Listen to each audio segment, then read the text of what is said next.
اب تو وہ نعمان کے واپس آنے کا منتظر تھا کہ وہ آئے اور رباب کے بارے میں کچھ معلوم ہو سکے۔ چھوڑ یار، زندگی میں اس قسم کے اتفاقات تو ہوتے ہی رہتے ہیں، اور کیا ہر بار بندہ دل ہار دے؟ اور پھر کیا خبر محترمہ انگیجڈ ہو؟ تیرے منہ میں 7 چولہوں کی خاک، خبیث آدمی، شکل اچھی نہیں، بات تو اچھی کر لی ہوتی، تجھے اندازہ ہی نہیں، میں اس کی محبت میں اتنا آگے نکل آیا ہوں کہ واپسی ممکن نہیں۔ وہ بے خودی میں بولتا کہتا گیا تو تنویر چلایا، رک جاؤ میاں مجنوں، اگر آپ نے ایک قدم بھی آگے بڑھایا نا تو جناب گہرے کھڈے میں گر جائیں گے اور واپسی واقعی ناممکن ہو جائے گی۔ تنویر نے اسے پکڑ کر گھسیٹا تو وہ چونک پڑا۔ وہ چلتے چلتے واقعی ایک گہری کھائی کے قریب آ گئے تھے۔ دونوں خدا کا شکر ادا کرتے آ گئے۔ اب کیا ہوا؟ یہاں کیوں رک گئے ہو؟ بلال گاڑی کو شاپنگ سینٹر کے سامنے دیکھ کر چلایا، تمہیں جھومر ٹکا دلواؤں گا۔ گاؤدی شاپنگ کرنی ہے مجھے، کچھ ٹافیاں اور شرٹس خریدنی ہے۔ اتریے مریے مجنو کے نانا اور فریاد کے نواسے، اور یہ جو فٹے منہ بنا رکھا ہے سیدھا کر لیجئے، قسم سے بالکل ایسے ہی لگ رہا ہے جیسے کسی کو منہ چڑھا رہے ہو۔ وہ دیکھ کیسی کیسی پریاں اتاری ہیں اللہ نے زمین پر، تو دیکھ تو صحیح، اسے بھول جائے گا، خبردار جو اس کے بارے میں ایک لفظ بھی کہا تو۔ ارے دیکھ تو صحیح۔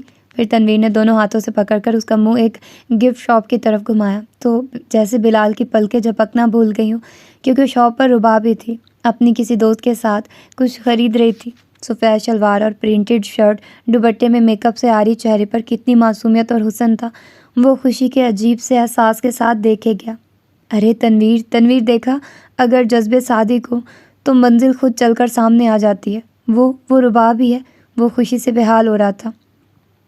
کیوں پٹنے اور پٹوانے کا ارادہ ہے؟ کوئی اور ہوگی، وہ یہاں کہاں؟ تنویر، اس عرصے میں نے اسے اتنا سوچا کہ آنکھیں بند کر کے بھی اسے پہچان لوں گا۔ تجھے یقین نہیں آ رہا نا؟ تو ابھی دیکھ لیتے ہیں۔ وہ اسے کھینچتے ہوئے بولا۔ رہنے دے، اس نے گھاس نہ ڈالی تو بلا وجہ شرمندہ ہوگا میرے اور اس لڑکی کے سامنے۔ ہاں، وہ مجھے گھاس نہیں ڈالے گی، اس لیے کہ اسے معلوم ہے میں گھاس نہیں کھاتا۔ اچھا چلو دیکھتے ہیں، یوں بھی تمہاری اصل خوراک اس کے پیروں میں، ویسے ہیل خاصی ہے، سوچ لو۔ تنویر نے اسے چھیڑا مگر بلال نے ایک نہ سنی۔ بھائی، اس بکے کی کیا قیمت ہوگی؟ وہ محض رباب کو متوجہ کرنے کے لیے ایک بڑے سے بکے کی طرف بڑھا اور دکاندار سے قیمت پوچھنے لگا، اور اس سے پہلے کہ وہ قیمت بتاتا وہ رباب کی طرف مڑا، چونکنے کی بھرپور ایکٹنگ کرتے ہوئے بولا، او ہیلو مس، السلام علیکم، لگتا ہے آپ کو کہیں دیکھا ہے۔ وہ جو اپنے بیگ سے پیسے نکال رہی تھی چونک کر مڑی تو تھوڑی سی دقت کے بعد وہ اسے پہچان گئی، مگر چونکہ اسے وابستہ یاد کچھ ایسی خوشگوار نہیں تھی کہ وہ گرم جوشی کا اظہار کرتی، نارمل سے انداز میں اسے دیکھ کر اپنے کام میں مصروف رہی۔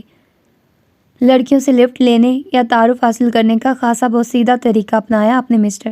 رباب کی لاتلکی دیکھ کر کرن نے بلال کو گھورا۔ ارے واہ، خاموش رہیے، ہم لفٹ دینے والوں میں سے ہیں، لینے والوں سے نہیں، اور آپ ہٹیے، مجھے یاد کرنے دیجیے، میں نے ان کو کہاں اور کب دیکھا ہے؟ وہ آنکھیں بند کر کے کنپٹی پر انگلی مارتا ہوا سوچنے اور یاد کرنے کی ایکٹنگ کرنے لگا۔ اوہ، یاد آ گیا۔ وہ خوش ہو کر اتنے زور سے چلایا کہ رباب کا والیٹ اس کے ہاتھ سے گر گیا۔ نعمان اور مریم کی شادی میں تو ملاقات ہوئی تھی۔ ملاقات کیا، جنگ ہوئی تھی۔ آپ اس وقت جوتا چور ہوا کرتی تھی، اور وہ بھی مردوں کے جوتے، اور آپ نے تو دولہا کے جوتے چرا لیے تھے اور ہم نے اپنی ذہانت سے حاصل کر لیے تھے۔ آیا یاد آپ کو کہ کچھ نہیں؟ وہ اسے چڑھانے والے انداز میں بولے جا رہا تھا۔ رباب، تم موصوف کو جانتی ہو کہ یہ بلا وجہ اسمارٹ بن کر تعارف حاصل کر رہے ہیں؟ کرن نے رباب کو دیکھا۔ ارے واہ، خواہ میں اسمارٹ؟ اجی ہم ہیں ہی اسمارٹ اور خوبرو۔ بتائیے اپنے دوست کو کہ ہماری وہاں کتنی اچھی، کتنی خوبصورت لڑائیاں ہوئی ہیں، اور اس کی نشانیاں بھی ہیں ہمارے پاس۔ ہاں بھائی، بدقسمتی سے مریم کی شادی میں ان سے ملاقات ہوئی تھی، رباب نے اکتائے ہوئے انداز میں کہا۔ اوہ تھینک یو، اب لگے ہاتھوں فون نمبر بتا دیجیے، اور کچھ نہیں تو بندہ روز فون کر کے خیر خیریت ہی پوچھ لے گا۔ وہ جیب سے نوٹ بک نکالے، پین دانتوں میں دبائے منتظر تھا۔ آپ ضرورت سے زیادہ فضول آدمی ہیں، بلا وجہ ہی لفٹ لینے کی فضول کوشش وہاں بھی کرتے رہے اور یہاں بھی، لیکن شاید آپ کو معلوم نہیں، اس قسم کے فضول لوگ مجھے قطعی پسند نہیں، جو زندگی کو یوں چٹکیوں میں اڑاتے ہیں۔ ذرا سی ملاقات کو آپ کیا سمجھ رہے ہیں؟ ہٹیے پیچھے۔ ہے واقعی؟ اور محترمہ، آپ یہ کھری کس کو سنا رہی ہیں؟ اور آپ ہیں کیا کہ میں آپ سے لفٹ مانگوں گا؟ لڑکیاں خود ہم سے لفٹ لینے کے چکروں میں رہتی ہیں، اور اتنی ڈھیروں باتیں سنانے کی ضرورت کیا تھی؟ صاف کہہ دیا ہوتا، غریب لوگ ہیں، گھر میں فون نہیں لگا۔ وہ لڑاکا انداز میں بولے گیا تو رباب نے گھور کر اسے دیکھا، گفٹ پیک اٹھایا اور آگے قدم بڑھا دیے۔ چلو کرن، وہ مزید بات کرنا نہیں چاہتی تھی۔ ارے واہ، کرن نہ ہوئی پٹاخہ ہو گئی. چلو کرن، دوستی کیا ہے تو نبھائیے بھی. ٹھیک ہے، غریب لوگ ہیں، فون نہیں لگا، کمپیوٹر تو ہوگا نا. چلیے اب اتنا اصرار کر رہی ہیں تو ای میل ایڈریس ہی دے دیجیے. ایک تو وہ سیاہ جینز اور مہرون ہائی نیک میں بہت سمارٹ لگ رہا تھا اور دوسرے بڑی دھن سے الٹی سیدھی باتیں کر رہا تھا، مگر لگ اچھا رہا تھا. کرن تو دلچسپی سے دیکھ رہی تھی جبکہ رباب کو شدید تاؤ آ رہا تھا. ویسے مسٹر، آپ خاصی پٹنے والی حرکتیں کر رہے ہیں، خاصی بد دماغ ہے یہ بھی. اجے یہ بھی کوئی بتانے والی بات ہے؟ ان کے تو ماتھے پر لکھا ہے یہ کتنی بد دماغ ہے. ویسے خاتون، آپ تو خاصی انسان سی لگتی ہیں، مگر دوستی کے معاملے میں خاصی بد ذوق سی ہیں. میں تو ایسی کھولتی ابلتی بیزار سی دوستی قطعی افورڈ نہیں کر سکتا. وہ دونوں گاڑی میں سامان رکھ رہی تھی جبکہ تنویر قدرے دور کھڑا سب دیکھ رہا تھا. رباب ڈرائیونگ سیٹ پر بیٹھ کر سٹارٹ کرنے لگی تو وہ پریشان سا ہو گیا. یہ اتفاقی ملاقات ختم ہو رہی تھی. وہ بوکھلا سا گیا. اس نے کتنی دعائیں کی تھی ایسی کسی ملاقات کے لیے. آئندہ ملاقات کب اور کہاں ہوگی؟ وہ کھڑکی میں جھکا پوچھ رہا تھا. جہنم میں، اس کی برداشت جواب دے گئی. وہ ہنس دیا. اچھا تو پھر ملاقات مشکل ہے کیونکہ ہمارا ویزا تو اللہ کے فضل و کرم سے جنت کا ہوگا، اس لیے خدا حافظ.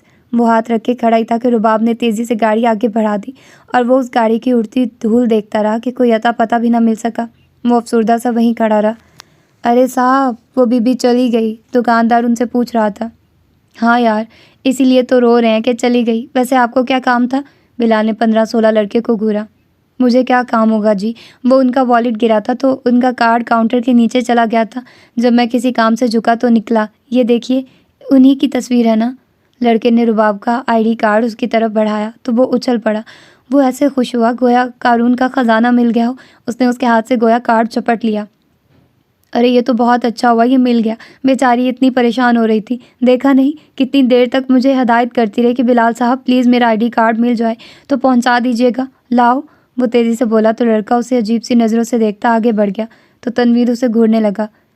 شرم تو نہ آئی اتنا بڑا جھوٹ بولتے ہوئے؟ اگر وہ یہ کہہ دیتا کہ میں آپ کی درگت بنتے دیکھ چکا ہوں تو؟ بہت پرانا محاورہ ہے، محبت اور جنگ میں سب جائز ہے. اب چلو. ویسے رباب، تم کچھ بھی کہو، بندہ ہے بڑا زبردست، ہینڈسم اور بات کرنے کا سٹائل کتنا اچھا اور بے تکلفانہ سا ہے. سنو، اگر وہ سنجیدہ ہے تو انکار مت کرنا. کرن کی بات پر رباب کتاب بند کر کے کھڑی ہو گئی. کیا مطلب ہے تمہارا؟ میں اس جوکر سے شادی کروں گی؟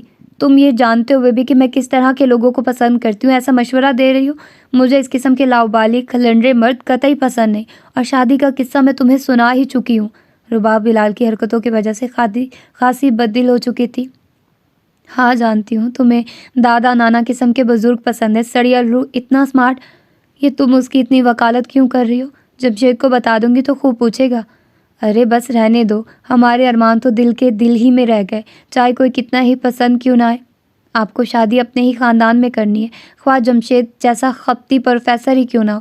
میں اگر خاندانی روایات کے ہاتھوں مجبور نہ ہوتی تو اس جیسے بندے ہی سے شادی کرتی، چٹکلے سنتے زندگی گزر جاتی. مگر چھوڑو، کل ڈاکٹر شاہد کا لیکچر ہے، ڈونٹ مس اٹ. توبہ کرو، ان کا لیکچر مس کر کے مرنا ہے. اچھا اب چلو گی، امی پریشان ہو رہی ہوں گی. اچھا خدا حافظ. وہ بیگ شانے پر لٹکا کر اتر گئی. یار آج کل موسم کتنا خوبصورت اور عاشقانہ سا ہو رہا ہے، نہ کہ خواہ مخواہ کسی روٹھے کو منانے کا دل چاہ رہا ہے نا. وہ کھڑکی کے قریب کھڑا کتنی دیر سے رباب کے بارے میں سوچے جا رہا تھا، پھر شدت سے اس کا دل اسے دیکھنے کو چاہنے لگا. تو جاؤ اپنے روٹھے یار کو مناؤ، مجھے تو لگ رہی ہے ٹھنڈ، میں سو رہا ہوں. تنویر نے کمبل کی اچھی طرف بکل ماری اور بیڈ پر سے اٹھ کر آتش دان کے قریب پڑی ایزی چیئر پر آن بیٹھا تو وہ سلگ اٹھا. تو تم نہیں جاؤ گے؟ وہ کمر پر ہاتھ باندھ کر اس کے سر پر سوار تھا. نہیں قطعی نہیں. یار عجیب آدمی ہو، عشق تم فرما رہے ہو، میں کس حساب میں سزا بھگتوں؟ تنویر نے ٹکڑا توڑ جواب دیا. آپ انتہائی خودغرض، ذلیل اور گھٹیا آدمی ہیں، اور کمینوں کی تو اپر کلاس سے تعلق ہے آپ کا. اپنی بھول گئے؟ ارے گھٹیا آدمی، تمہاری خاطر تو میں نے اس لڑکی کے تھپڑ بھی کھا لیے تھے. بھائی یہ تمہاری بھوک کا تقاضا تھا، اس وقت تم بہت بھوکے تھے اور کچھ نہ ملا تو تھپڑ کھا لیے. اور یوں بھی نازنینوں کے تھپڑ جوتے تو آپ کی مرغوب غذا ہے. بکو مت، جگرا ہونا چاہیے دوست پر مر مٹنے کا. جا رہا ہوں میں. اچھا خدا حافظ. سنو، یہ میرا موبائل لیتے جاؤ، جس ہاسپٹل میں جاؤ گے وہاں سے فون کر دینا، ہمیں کفن دفن کے انتظامات بھی تو کرنے ہوں گے نا. تیرے منہ میں خاک. بلال آگے بڑھا اور ایش ٹرے تنویر کے منہ پر الٹ دی. وہ اسے کوستا گالیاں دیتا باتھ روم میں گھسا تو وہ اس کی بائک کی چابی لے کر بھاگ گیا.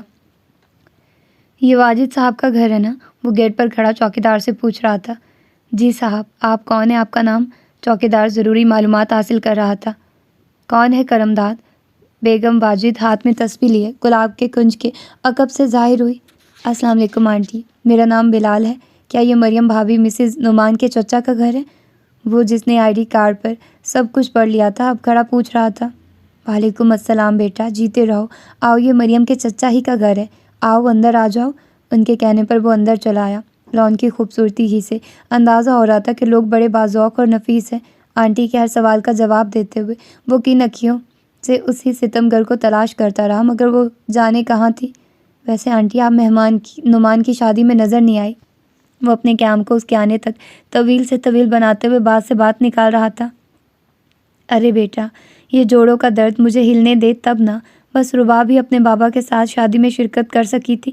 ویسے جب تم آئے نا تو مجھے لگا جیسے میں نے تمہیں کہیں دیکھا ہے۔ اب یاد آیا تم شادی کی تصویروں میں بہت نمایاں ہو، اسی لیے۔ اچھا آنٹی، تو کیا شادی کی تصویریں آ گئی؟ اگر ہو سکے تو مجھے دکھا دیجیے، کیونکہ نعمان سے پھر ملاقات ہوئی نہیں کہ تصویریں دیکھتے۔ وہ بہت ایکسائٹیڈ ہو گیا۔ ہاں بیٹا، کیوں نہیں؟ فضل جاؤ بیٹا، رباب باجی سے کہو مریم باجی کی شادی کی تصویریں دے دے۔ کیا مشکل ہے، کہاں کھو گیا یہ آئی ڈی کارڈ؟ اب فارم فل کرنا ہوگا۔ یا اللہ، کہاں تلاش کروں کارڈ؟ اس نے کمرہ چھان مارا تھا، مگر آئی ڈی کارڈ کہیں ہوتا تو ملتا۔ وہ باجی آپ سے تصویروں کا کہا تھا۔ اوپر سے فضل کا تصویروں کا مطالبہ وہ کھول گئی۔ او ہو، صبر کرو، دیتی ہوں۔ اب کون آ گیا، کس کو دکھانی ہے؟ ایک تو امی ہر آنے جانے والوں کو نہ جانے کیوں تصویریں دکھاتی رہتی ہیں۔ کہاں گئی اب تصویریں؟ ایک تو نہ جانے کون جن گھس آیا کہ کوئی چیز ٹھکانے پر نہیں مل رہی۔ یہ رہی، یہ لو۔ وہ پریشان بھی تھی، اکتائی ہوئی تھی۔ البم اسے دے کر پھر خود تلاش میں لگ گئی، اور باہر بلال بڑی بے چینی سے منتظر تھا۔ ادھر فضل تصویریں لے کر آیا، ادھر بیگم واجد کا فون آ گیا۔ اوکے بیٹا، تب تک تم تصویریں دیکھو، میں فون سن کر آتی ہوں۔ وہ اٹھ کر چلی گئی تو وہ بڑی دلچسپی اور بے قراری سے تصویریں دیکھنے لگا۔ ساری رسموں کی بڑی رنگین اور خوبصورت تصویریں تھیں۔ ولیمے میں وہ ابو کی طبیعت کی وجہ سے شریک نہیں ہو سکا تھا۔ ہر تصویر میں رباب نمایاں تھی۔ خود اس کی اپنی تصویریں بہت اچھی تھیں۔ پھر اس کی نظر اس تصویر پر ٹھہر گئی جو کسی نے شرارت سے ان دونوں کی اتاری تھی۔ اس میں دونوں بہت خوبصورت اور سمارٹ لگ رہے تھے۔ اس نے دائیں بائیں دیکھا اور تصویر اڑا لی۔ امی آپ کو پتہ ہے کہ وہ جو آئی ڈی شناختی کارڈ کا پوچھنے آئی تھی؟ بلال کو دیکھ کر حیرت اور غصہ اتنی شدت سے حاوی ہوا کہ وہ سارے مینرز بھول گئی۔ آپ یہاں آئے کیسے؟ وہ چلائی تو وہ اسے دیکھ کر کھل اٹھا۔ بائک سے؟ اس نے فطری شوخی سے بائک کی چابی اچھال کر کیچ کی۔ یوں تو اللہ کے فضل سے میرے پاس دو گاڑیاں ہیں، مگر لڑکیاں کہتی ہیں آپ بائک چلاتے ہوئے بہت اسمارٹ لگتے ہیں، بالکل ہمایوں سعید کی طرح۔ یوں بھی میری شکل اور style Humayun Saeed. Shut up! آپ اپنے اوچھے ہتھ کنڈوں سے باز آ جائیے۔ میں آپ کو نعمان بھائی سے تعلق کو کسی بھی انداز میں استعمال کرنے کی اجازت نہیں دوں گی۔ وہ دھاڑی۔ جی ہاں، جیسے میں تو ہاتھ باندھے آپ سے اجازت کی بھیک مانگ رہا ہوں نا۔ ارے آپ ہیں کن ہواؤں میں؟ خود کو سمجھتی کیا ہے؟ ڈیمی مور ہو؟ منہ نہ متھا، جن پہاڑو لتا، شکل دیکھیے کبھی آئینے میں؟ وہ غصے میں آیا تو بے تکان بولے چلا گیا۔ وہ اس کے انداز سے مغلوب تو ہوئی، مگر اہمیت نہیں دی۔ کیا کہا آپ؟ میرے ہی گھر میں کھڑے ہو کر مجھے برا بھلا کہہ رہے ہیں، مجھ پر چلا رہے ہیں؟ وہ غصے میں پاگل ہو گئی۔ اجی ہم میں صلاحیتیں ہی بے شمار ہیں، ہم آپ کے گھر میں کھڑے ہو کر ہی نہیں بیٹھ کر بھی ڈانٹ سکتے ہیں۔ یہ چائے ٹھنڈی ہو چکی ہے، جائیے اور گرم چائے لے آئیے۔ آپ ابھی اور اسی وقت میرے گھر سے نکل جائیے، ورنہ بہت برا ہوگا۔ وہ کانپ رہی تھی۔ اس وقت بیگم واجد آ گئی۔ ارے بلال بیٹا بیٹھو، کھڑے کیوں ہو گئے؟ رات کا کھانا کھا کر جانا، تم ہمارے داماد کے دوست ہو، ایسے کیسے جا سکتے ہو؟ ارے نہیں آنٹی، آپ کی ملازمہ تو گھر سے نکل جانے کا حکم دے رہی ہے۔ میں بھی سوچ رہا تھا آپ کتنی مینریبل خاتون ہے، مگر ملازم تو بالکل ہی پیدل ہے۔ وہ جلدی پر پھر تیل ڈال گیا۔ ملازم؟ ارے بیٹا، یہ میری سب سے پیاری بیٹی ہے، اور میری بیٹی ہاؤس جاب کر رہی ہے، ڈاکٹر ہے۔ میری گڑیا۔ مسز واجد ممتا بھری نظروں سے رباب کو دیکھنے لگی۔ اسے امی کا یوں تعارف کرانا بالکل بھی اچھا نہیں لگا تھا، مگر ان کی خوشی کی خاطر وہ چپ ہو رہی۔ مگر بلال کو یہ جان کر کہ وہ ڈاکٹر ہے، ایک عجیب سی خوشگوار حیرت ہوئی تھی۔ جی آنٹی، کیا کہا؟ یہ ڈاکٹر ہیں؟ بالکل نہیں لگتی۔ ہاں، بہت چھوٹی لگتی ہے۔ ماں نے پیار سے بیٹی کو دیکھا، جس کو خود کو موضوع بنا دیکھ کر خوشی نہیں غصہ آ رہا تھا۔ وہ ان کی بات کے جواب میں برجستہ بولا، جسے رباب نے ہی سنا۔ جی بہت زیادہ ہی چھوٹی لگتی ہیں، عقل کے اعتبار سے۔ ڈاکٹر صاحبہ آپ بیٹھیے نا۔ اس نے اپنی کرسی پیش کی، مگر اس نے اسے نظر انداز کر دیا۔ ماں کی طرف متوجہ ہو گئی۔ امی آپ نے میرا آئی ڈی کارڈ کہیں دیکھا ہے؟ وہ بہت پریشان تھی۔ میں نے دیکھا ہے، میرا مطلب ہے کارڈ بھی کوئی دیکھنے کی چیز ہے، یہ تو سنبھال کر رکھنے کی چیز ہے۔ بساختہ ہی بلال کے منہ سے نکل گیا تو رباب نے کھا جانے والی نظروں سے اسے گھورا، اس کے آنکھیں ٹیڑھی کر کے بڑی عجیب شکل بنائی کہ غصے کے باوجود رباب کو ہنسی آ گئی مگر ضبط کر گئی۔ ہاں بیٹا، کارڈ تو سنبھال کر رکھنے کی چیز ہے، اندر ہی کہیں ہوگا، الماری میں دیکھنا تھا۔ امی میں نے کوئی کونا نہیں چھوڑا مگر کارڈ نہیں ملا۔ آپ تو احمق ہیں، کارڈ بھلا کونوں میں پائے جاتے ہیں، کسی جیب میں۔ میرا مطلب ہے سوری۔ اس کی بات پر رباب نے گھورا تو اس نے بچوں کی طرح دونوں کان پکڑ لیے، وہ پاؤں پٹک کر رہ گئی۔ بیٹا جاؤ، اچھی طرح تلاش کرو، کہاں جا سکتا ہے؟ فضل چائے تازہ بنا کر لاؤ، ٹھنڈی ہو گئی۔ امی میں نے بتایا نا کہ آئی ڈی کارڈ گھر پر ہی ہے ہی نہیں، سارا کمرہ چھان مارا ہے میں نے، کوئی فوٹو اسٹیٹ بھی نہیں پڑی ہوئی، اور مجھے فارم فل کرنا ہے، اس کی فوٹو کاپی چاہیے، کیا کروں؟ وہ آئی ڈی کارڈ کے لیے بری طرح پریشان ہو رہی تھی اور وہ جیب پر ہاتھ رکھ کے مسکرا رہا تھا جس میں ابھی اس کا کارڈ موجود تھا۔ پھر کچھ دیر میں وہ کھڑا ہو گیا۔ فقیروں کی دعا لیجیے، کارڈ مل جائے گا۔ اچھا اجازت دیجیے، وہ اٹھتے ہوئے دھیرے سے بولا تو بیگم ماجد بھی کھڑی ہو گئی۔ اچھا آتے جاتے رہنا، اس کو اپنا ہی گھر سمجھنا، سن لیا نا آپ نے؟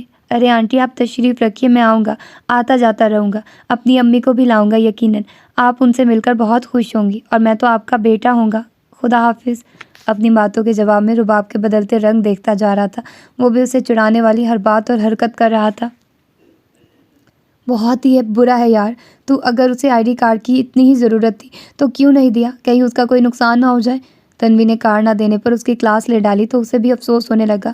ہاں یار، پریشان تو وہ تھی مگر میں محبت میں خود غرض بن گیا، اور پھر اگر کارڈ دے آتا تو ایک اور ملاقات کا چانس مس ہو جاتا۔ اگر آپ کی یہی حرکتیں رہی نا تو رباب سے شادی کا چانس بھی مس ہو سکتا ہے۔ تیرے منہ میں خاک، ہر وقت بدفعل منہ سے نکالتا رہتا ہے۔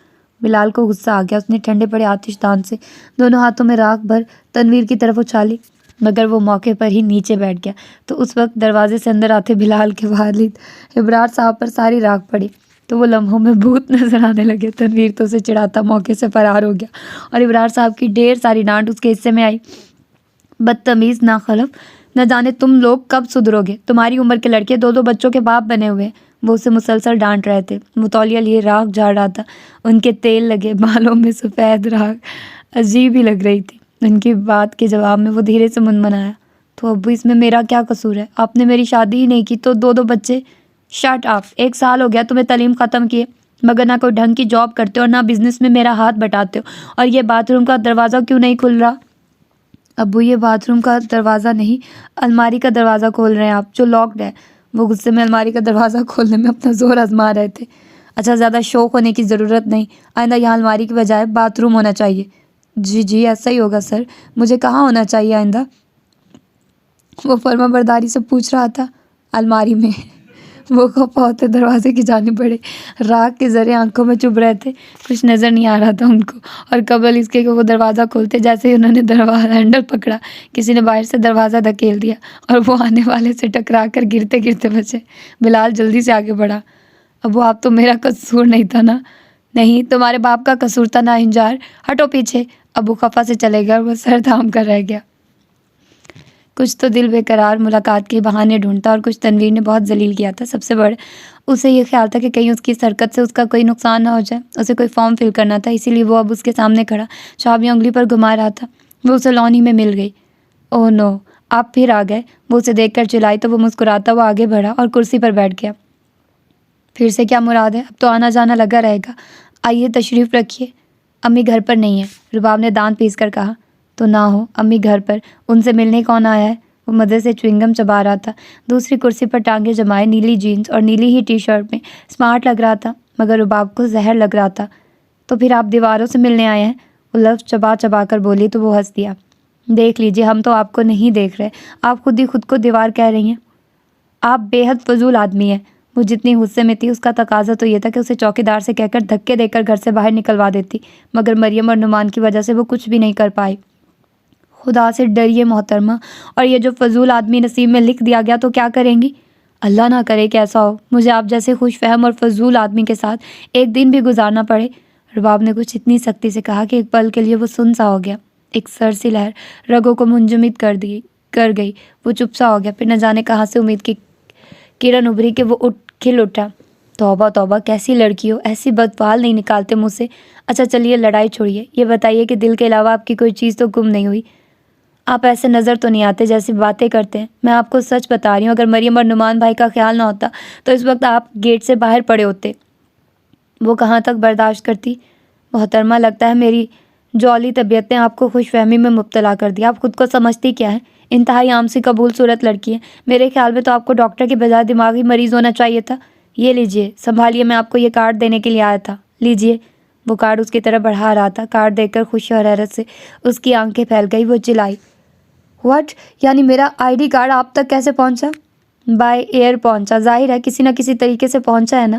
اس روز آپ کا جب والیٹ گر گیا تھا تو ساری چیزیں اور کاغذات گر گئے تھے، اور یہ کارڈ دکان کے کاؤنٹر کے نیچے چلا گیا تھا۔ آپ کے جانے کے بعد اس نے مجھے یہ کارڈ دے دیا کہ بھائی آپ ہی تو شریف آدمی لگتے ہیں، یہ کارڈ محترمہ تک پہنچا دیجیے، اور خدا کا شکر ادا کیجیے کہ یہ کارڈ مجھ جیسے قابل، شریف اور خوبرو بندے کے ہاتھ لگا تو آج چھین رہی ہیں۔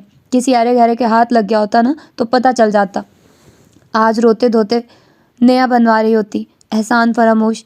اس نے کارڈ آگے کیا تو اس نے چھیننے والے انداز میں جھپٹا تو اس کے تیز ناخن بلال کے ہاتھ پر زور سے لگے کہ وہ چیخ پڑا۔ زخمی کرنا تو کوئی آپ سے سیکھے۔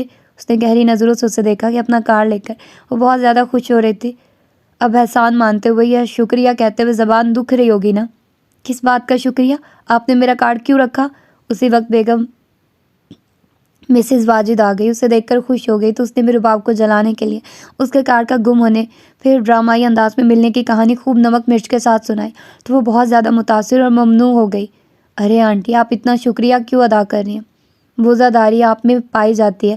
آج کل کے لوگوں کو کتنا ہی بڑا احسان کر دو، نہ احسان مندی، نہ مروت، نہ شکریہ۔ وہ اسے سناتے ہوئے کھڑا ہو گیا اور آنٹی کی دعائیں لے کر لوٹ آیا۔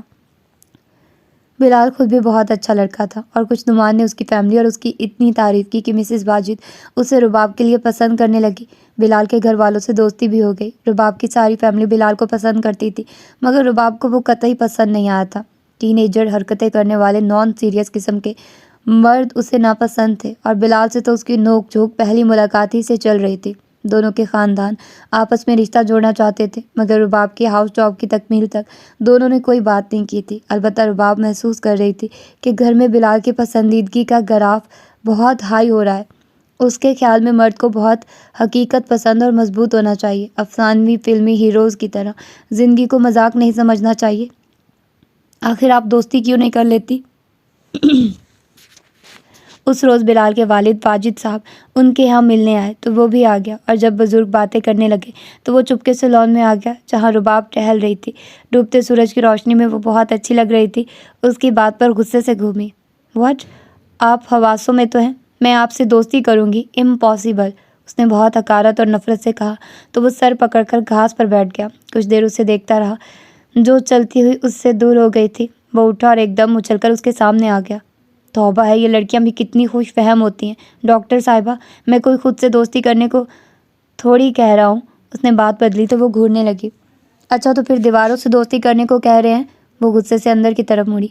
میرا مطلب ہے آپ زندگی سے دوستی کیجیے، ان تتلیوں سے، ان پھولوں سے جو زندگی کو خوبصورت اور خوشگوار بناتے ہیں۔ اس طرح یوں جلنے اور جلانے سے کیا فائدہ؟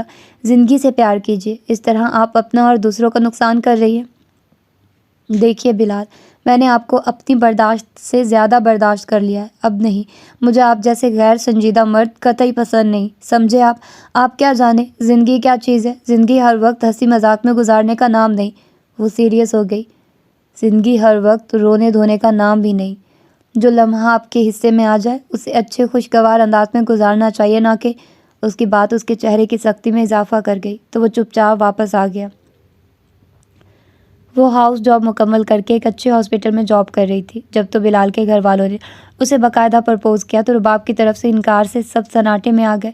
بہنوں بھابھیوں سے لے کر والدین تک سب نے منایا سمجھایا، مگر اس کی ایک ہی نہ تھی۔ اس کا خیال تھا کہ وہ اتنا نان سیریس رہتا ہے کہ بڑے سے بڑے مسئلے کو بھی سنجیدگی سے نہیں لیتا۔ وہ اس کے آئیڈیل کے خاکے میں فٹ نہیں اترتا، اس لیے وہ اس سے شادی نہیں کر سکتی۔ بھائی، اگر آپ لوگ چاہتے ہیں کہ میں تمام عمر نہ خود خوش رہ سکوں اور نہ کسی کو خوش رکھ سکوں تو کر لیجئے اس فضول آدمی سے میری شادی۔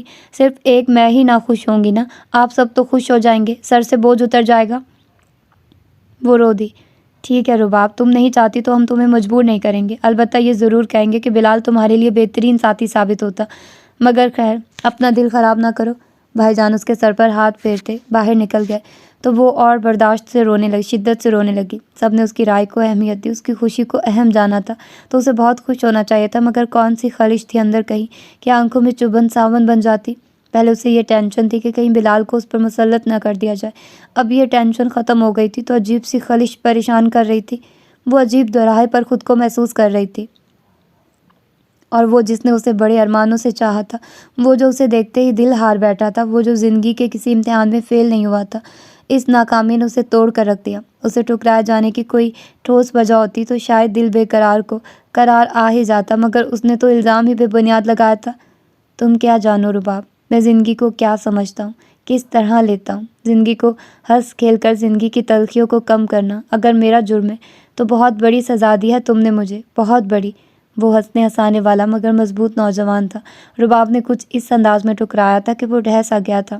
تنویر کے شانے پر سر رکھ کے اس نے جیب سے وہ دونوں پھول نکالے جو اس تقریب میں اس کے ہاتھ میں آ گئے تھے۔